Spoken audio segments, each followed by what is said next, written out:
अस्सलामुअलैकुम दोस्तों, मैं मोहम्मद नौशाद आलम एक बार फिर मेरे यूट्यूब चैनल उर्दू लर्निंग में आपका समीम क़ल्ब से इस्तक़बाल है।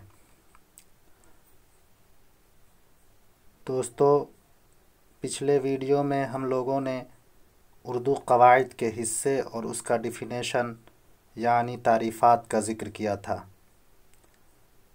इस वीडियो में हम लोग तफ़सील के साथ इल्म हिजा के बारे में बात करेंगे और आखिर में मशक़ी सवालात को हल करना ना भूलें।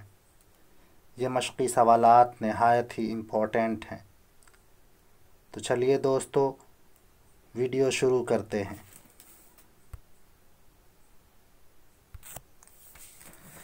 दोस्तों, इल्म हिजा जिसे इंग्लिश में ऑर्थोग्राफ़ी और हिंदी में वर्ण विचार कहा जाता है, हम लोग पढ़ चुके हैं कि इल्म हिजा में हुरूफ़ तहज्जी के हालात से बहस की जाती है। तो आइए दोस्तों, जानते हैं कि हुरूफ़ तहज्जी क्या है। जिस तरह इंग्लिश में अल्फ़ाबेट होता है और हिंदी में वर्णमाला होता है, इसी तरह उर्दू में भी अलिफ से या तक हुरूफ होते हैं जिन्हें हुरूफ़ तहज्जी कहा जाता है। जैसा कि तारीफ़ से ज़ाहिर है, इसमें आइए दोस्तों पढ़ते हैं कि हुरूफ़ तहज्जी अलिफ से या तक के हुरूफ को हुरूफ़ तहज्जी कहते हैं। हुरूफ़ तहज्जी की कुल तादाद 51 है। दोस्तों, कहीं आप ये सुने होंगे कि हुरूफ़ तहज्जी की तादाद 52 है, तो मैं यहाँ उसको क्लियर कर देना चाहता हूँ कि ये दो तरह के हैं, एक छोटी ये, एक बड़ी ये। कुछ लोग एक ही ये का ज़िक्र करते हैं, कुछ लोग दोनों ये का ज़िक्र करते हैं। तो जो लोग दोनों ये का ज़िक्र करते हैं वो कहते हैं कि हुरूफ़ तहज्जी की तादाद 52 है, लेकिन सही में हुरूफ़ तहज्जी की कुल तादाद 51 ही है। चलिए दोस्तों, आगे बढ़ते हैं। हुरूफ़ तहज्जी में यानी अलिफ से या तक में आप गौर करेंगे तो कुछ हुरूफ ऐसे हैं जो तने तनहा हैं, यानी किसी से मिलकर नहीं बने हैं, वो अकेले हुरूफ होते हैं। और कुछ हुरूफ ऐसे हैं जो दो हर्फ से मिलकर एक हर्फ बने हैं।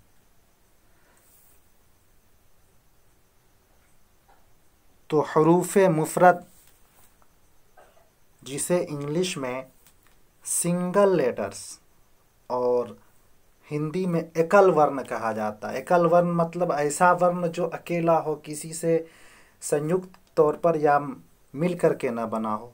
और सिंगल लेटर्स का मतलब भी वही हुआ, यानी ऐसा लेटर जो सिंगल हो, किसी से मिल के ना बना हो। तो हुरूफ मुफरद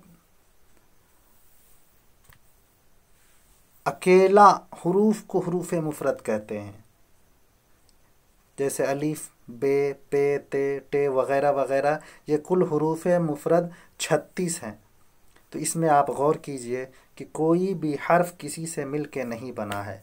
तो कोई भी हर्फ अगर किसी से मिल के ना बना हो तो उसे हुरूफ मुफरद कहते हैं।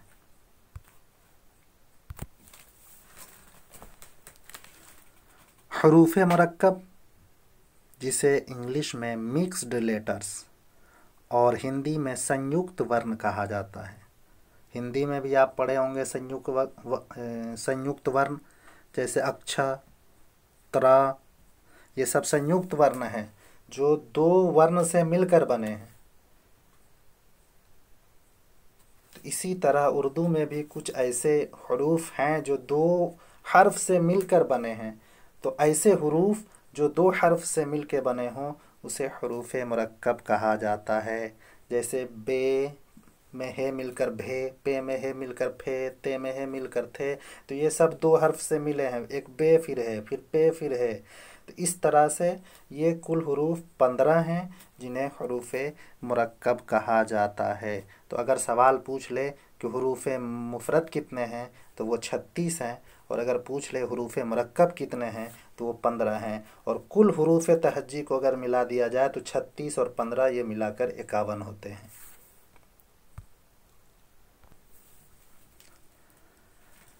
अलिफ से या तक कुछ हरूफ ऐसे हैं जिन पर नुक्ता है, कुछ हरूफ ऐसे हैं जिन पर नुक्ता नहीं है। तो जिन हरूफ पर नुक्ते होते हैं ऐसे हरूफ को हरूफ मनक़ूत कहा जाता है, जिसे इंग्लिश में लेटर्स विथ डॉट्स, यानी ऐसे लेटर्स जो डॉट के साथ हों। डॉट्स मतलब नुक्ता, नुक्ता वाले वर्ड लेटर्स को लेटर्स विथ डॉट्स कहते हैं। और हिंदी में बिंदु वाले वर्ण, यानी ऐसे वर्ण, ऐसे अक्षर जिन पर बिंदु हो उसे बिंदु वाले वर्ण कहे जाते हैं। तो उर्दू में भी ऐसे हर्फ को जिन पर नुक्ता हो उन्हें हरूफ मनक़ूत कहा जाता है। जैसा कि इसमें लिखा हुआ है कि हरूफ मनक़ूत, नुक्ता वाले हरूफ को हरूफ मनक़ूत कहते हैं, जैसे बे, पे, से, चे वगैरह। तो आप इस पर ध्यान दीजिए, ये सभी हरूफ ऐसे हैं जिन पर एक नुक्ता, किसी पे दो, किसी पे तीन, ये सब नुक्ते हैं। वगैरह में जो या है उसमें देखिए 2 नुक्ता है। तो ये ऐसे हरूफ है जिन पर नुक्ते हैं। तो जिन पर नुक्ता हो उसे हरूफ मनक़ूत कहते हैं, और जिन हरूफ पर नुक्ता ना हो उसे गैर मनक़ूत कहा जाता है। लफ्ज़ पर ध्यान दीजिए, बिल्कुल बात वाज़े हो जाएगी। गैर मना नहीं, मनक़ूत नुक्ता से बना है, यानी जिस पर नुक्ता ना हो। लेटर्स विदाउट डॉट्स, ऐसे लेटर जिसमें डॉट ना हो। बिंदु मुक्त वर्ण, यानी ऐसे वर्ण जो बिंदु से मुक्त हो, जिस पर बिंदु ना हो। तो बिना नुक्ते वाले हर्फ को गैर मनक़ूत हर्फ कहा जाता है। जैसे अलिफ, देखिए कोई नुक्ता नहीं, है कोई नुक्ता नहीं, दाल कोई नुक्ता नहीं, रे वगैरह वगैरह, इस पर कोई नुक्ता नहीं है। अब हरूफ मनक़ूत यानी नुक्ता वाले हर्फ, उसमें किसी पर एक नुक्ता होता है, किसी पर 2 नुक्ते होते हैं, किसी पर 3 नुक्ता होता है।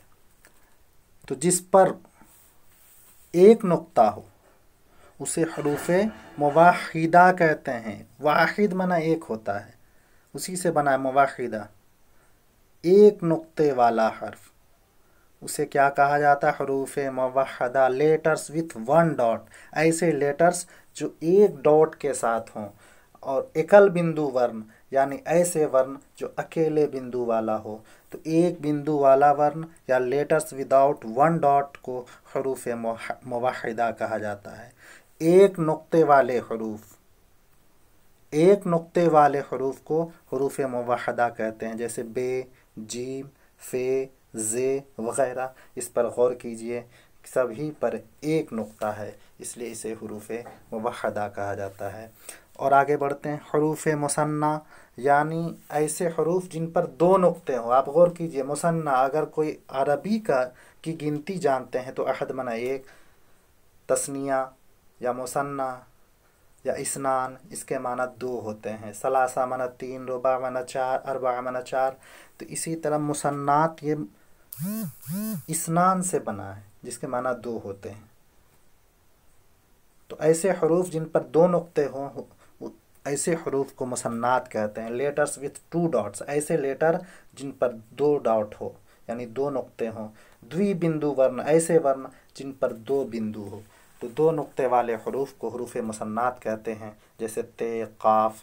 जैसे ते पे देखिए 2 नुक्ता है, काफ पर 2 नुक्ता है, तो ये हरूफ मुसन्नात हुआ। और जिन हरूफ पर 3 नुक्ते हों उन्हें हरूफ मुसल्लसा कहा जाता है। ध्यान दीजिएगा भाई, बहुत सारा वीडियो मैंने देखा, कोई इसका तलफ़ुज़ ही नहीं सही बयान कर पा रहे हैं। कोई मुवहदा कोई कह रहा है, कोई मुसन्नात कह रहा है, कोई मुसल्लसा कह रहा है। तलफ़ुज़ पर ध्यान दीजिएगा। लेटर्स विथ 3 डॉट्स, ऐसे लेटर्स जिसमें 3 नुक्ते हो। त्रिबिंदु वर्ण, 3 बिंदु वाले वर्ण। तो 3 नुक्ते वाले हरूफ को हरूफ मुसल्लसा कहा जाता है। जैसे पे, चे, शीन, इन सभी हरूफ पर 3 नुक्ते हैं। चलिए अब आगे बढ़ते हैं दोस्तों। हम सभी जानते हैं कि फ़ौक़ माना ऊपर होता है, तहत माना नीचे होता है। तो हुरूफ़ फ़ौक़ानी ऐसे हरूफ को कहते हैं कि जिन हरूफ के ऊपर नुक्ता होता है, जिन हरूफ के ऊपर नुक्ता होता है उसे हरूफ फ़ौक़ानी कहते हैं, यानी letters with dot on the top. ऐसे लेटर जिनके टॉप पर डॉट हो, जिनके ऊपर डॉट हो, जिनके ऊपर नुक्ता हो, उसे हरूफ फ़ौक़ानी कहा जाता है। जैसे ते, से, ज़ाल वग़ैरह वग़ैरह, ये सभी ऐसे हर्फ हैं जिनके ऊपर नुक्ता है। इसी तरह हम नीचे आते हैं हरूफ तहतानी पर। तो हरूफ तहतानी ऐसे हरूफ को कहते हैं जिनके नीचे नुक्ता होता है, यानी letters with dot on the bottom, जिनके बॉटम पर डॉट हो, नुक्ता हो, उसे हरूफ तहतानी कहते हैं। जैसे पे, बे वगैरह, इन पर आप गौर करेंगे तो इस पर इसके नीचे नुक्ता है, इसलिए इसे हरूफ तहतानी कहा जाता है। हरूफ तहज्जी में कुछ हरूफ ऐसे हैं जो एक दूसरे के मुशाबे हैं, हम शक्ल हैं, यानी देखने में एक ही तरह लगते हैं, सिर्फ इसमें नुक्ते का फ़र्क होता है। जैसे इंग्लिश में उसे सिमिलर लेटर्स और हिंदी में समान वर्ण कहा जाता है। तो ऐसे हरूफ जिसमें सिर्फ नुक्ता का फ़र्क होता है उसे हम शक्ल हरूफ कहते हैं। जैसे आप मिसाल पर गौर कीजिए, बे, पे, ते, टे, से, इस पर आप गौर कीजिए। 1 2 3 4 5 पाँचों हरूफ की शक्ल एक तरह है, सिर्फ नुक्ते का फ़र्क है। इसी तरह जीम, चे, है, खे, इसमें भी सिर्फ नुक्ते का फ़र्क है। इसी तरह दाल, डाल, जाल, रे, रे, जे, यहाँ रे का ऊपर छूट गया है। इसी तरह सीन, शीन एक तरह है, स्वाज़ाद एक तरह है, तोज़ो एक तरह है, आइन, गैन एक तरह है। तो ऐसे हरूफ को हम शक्ल हरूफ कहते हैं। कुछ हरूफ ऐसे हैं जो शक्ल में दूसरे हरूफ से नहीं मिलते हैं, अनमैच्ड लेटर्स, असमान वर्ण, ऐसे वर्ण जो समान नहीं हैं, ऐसे लेटर जो मैच नहीं खाते एक दूसरे से, जो शक्ल में दूसरे हरूफ से नहीं मिलते। जैसे अलिफ, वो किसी से नहीं मिलता, फे किसी से नहीं मिलता, काफ किसी से नहीं मिलता, काफ किसी से नहीं मिलता, लाम, मीम, नून, वाव, हे, हमज़ा, ये किसी से नहीं मिलते हैं। तो इसलिए इन हरूफ को गैर मुतशाबे हरूफ कहा जाता है। आगे बढ़ते हैं दोस्तों। हरूफ इल्लत, आप लोग इंग्लिश में पढ़े होंगे कि अल्फ़ाबेट 2 तरह के होते हैं, एक कॉन्सोनेंट, एक वॉवेल। हिंदी में पढ़े होंगे स्वर और व्यंजन।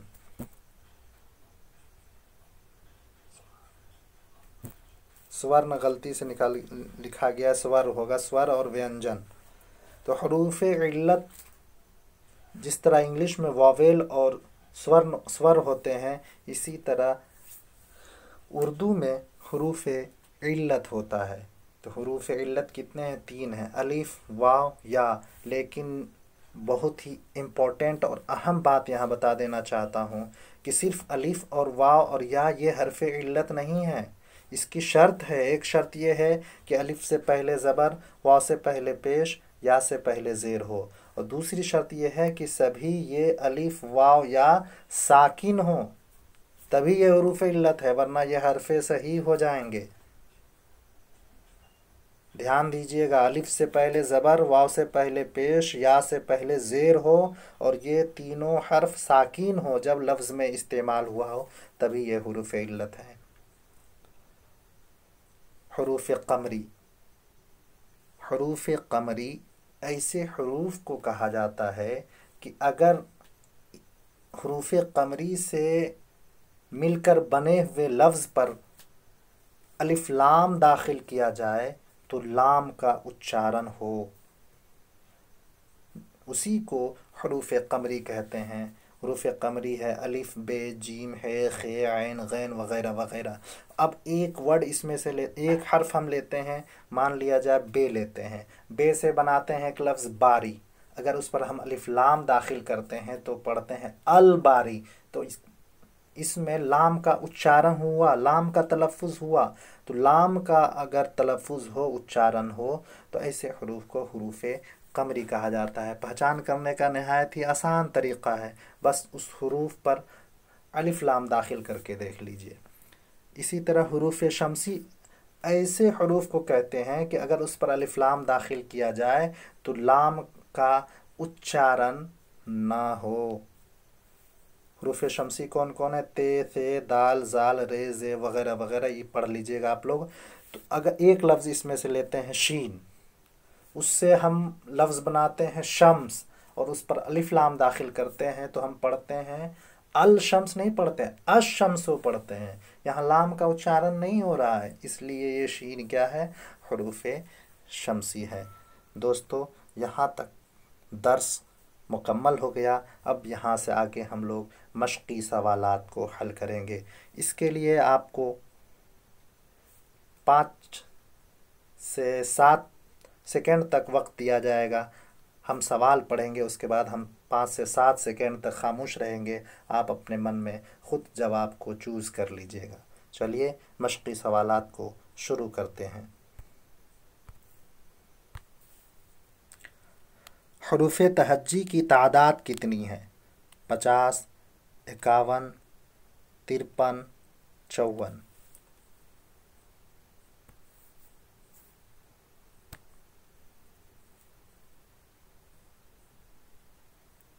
आप जवाब चूज़ कर लिए होंगे।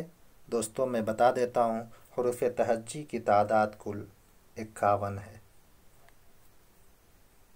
इसका सही जवाब बे है। आगे बढ़ते हैं।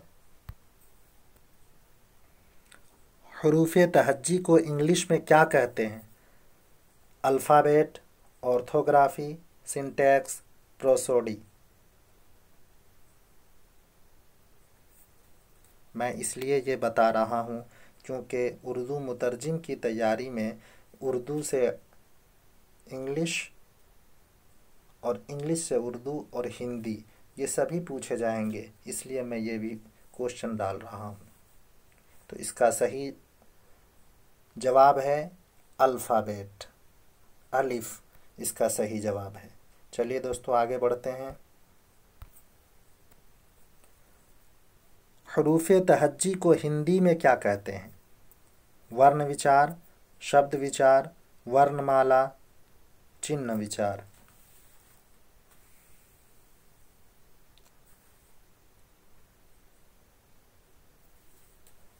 तो हरूफ तहज्जी को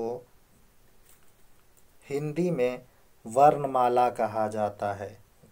अगर वर्ण विचार आप सुने हैं या जवाब सोचे हैं तो वो गलत है। वर्ण विचार को इल्मे हिजा कहा जाता है और हरूफ तहज्जी को वर्णमाला कहते हैं। चलिए दोस्तों, आगे बढ़ते हैं। हरूफ मुफरद कितने हैं? 15, 36, 35, 20।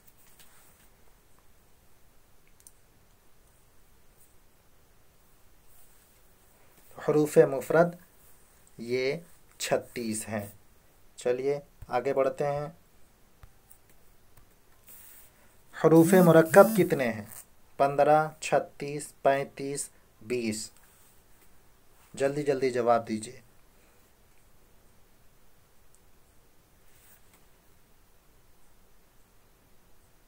तो हरूफ मुरक्कब 15 हैं।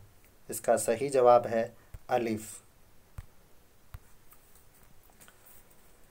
मुफरद हरूफ की पहचान कीजिए।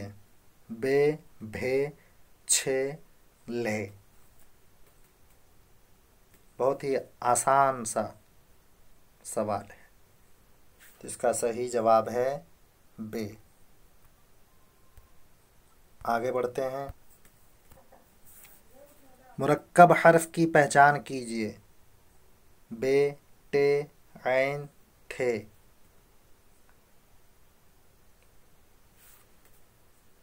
तो इसका सही जवाब है थे।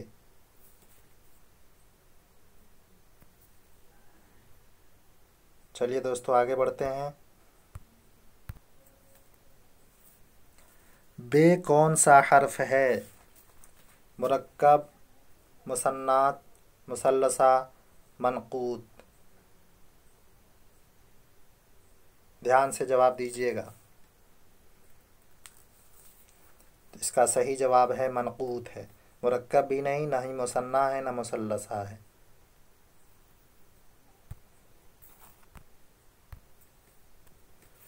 जिन हरूफ पे नुक्ता नहीं होता है उसे क्या कहते हैं? मुरक्कब, मनकूत, गैर मनकूत, मुफरद। जवाब दीजिए। इसका सही जवाब है जीम, गैर मनकूत।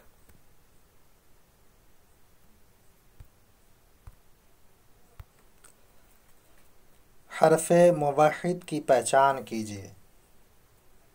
चे, बे, दाल, ते।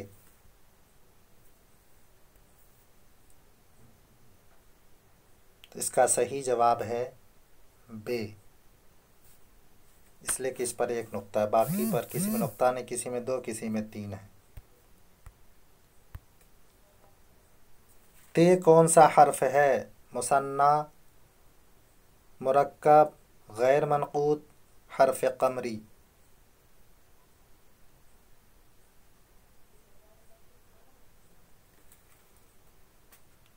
तो इसका जवाब है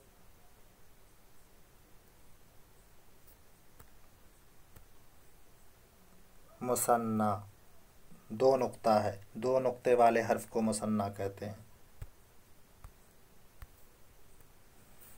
3 नुक्ते वाले हरूफ को क्या कहते हैं? मुवाहिदा, गैर मनकूत, मुसल्लसा, मुफरद।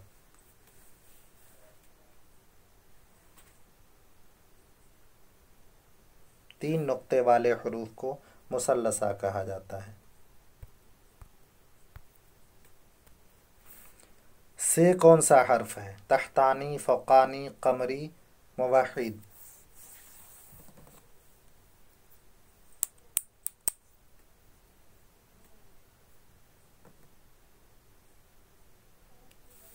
तो इसका सही जवाब है फ़ौक़ानी। इसके ऊपर नुक्ता है से के।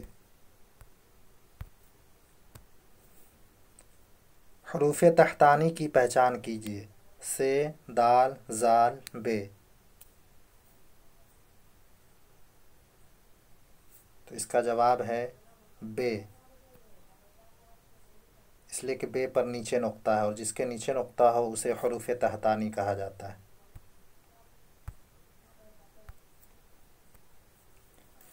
दाल का हमशक्ल हर्फ कौन सा है? बे, ते, ज़ाल, रे।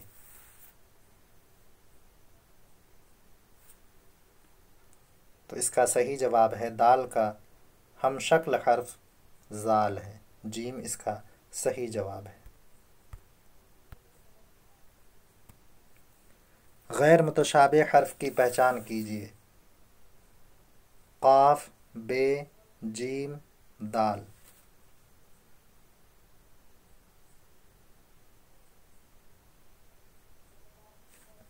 इसका सही जवाब है क़ाफ। जीम, बे, दाल ये हमशक्ल हरूफ हैं, मुशाबे हरूफ हैं, एक दूसरे से मिलते हैं, लेकिन क़ाफ किसी से नहीं मिलता। किस लफ्ज़ में हर्फ इल्लत का इस्तेमाल हुआ है? ये बहुत ही इम्पोर्टेंट क्वेश्चन है, सोच समझ के जवाब दीजिएगा। वादा, कौन, कलाम, ऐमन।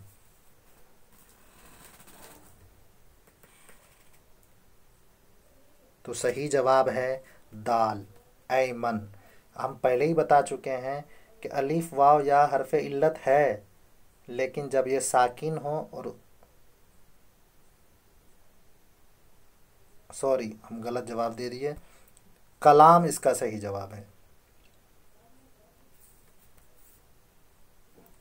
ऐमन नहीं हो सकता, इसलिए या से पहले ज़ेर होना चाहिए, यहाँ अलिफ पर ज़बर है। कलाम होगा, कलाम में अलिफ से पहले लाम है जिस पर ज़बर है।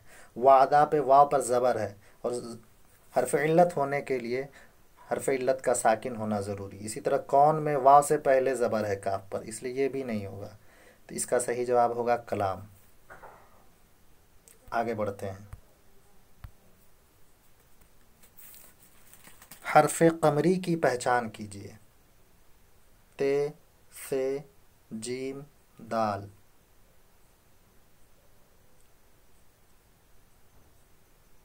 तो इसका सही जवाब है जीम।